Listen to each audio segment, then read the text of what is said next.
What's going on, Living Corporate? It's Tristan, and I want to thank you for tapping back in with me as I provide some tips and advice for professionals. With it being the end of the year, many companies are doing their performance reviews, so let's talk about them.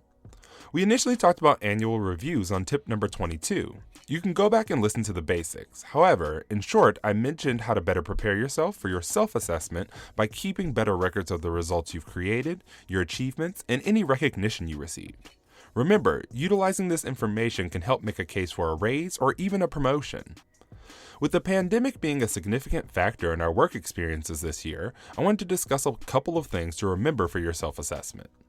First, the most obvious is any results you were able to create, especially if they affected the company's bottom line. If you are an employee whose productivity stayed the same or increased, or you were still able to produce results for the company during this time, that is a significant thing that you should highlight. It could even be the thing that helps save your job if your company is forced to conduct layoffs again in the near future.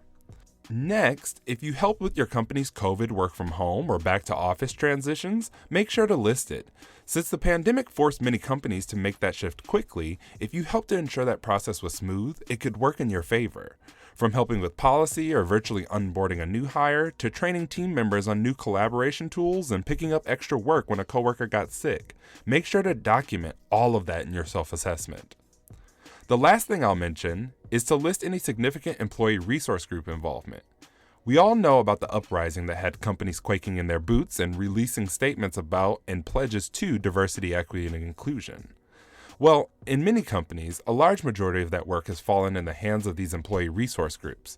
So if you've helped leadership brainstorm policies, recruiting practices, or anything to help them with their DE&I initiatives, put all of that into your self-assessment.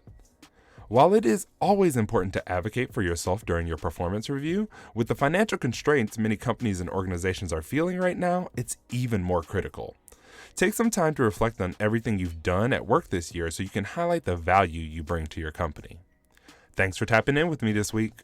This tip was brought to you by Tristan of Layfield Resume Consulting. Check us out on Instagram, Twitter, and Facebook at Layfield Resume, or connect with me, Tristan Layfield, on LinkedIn.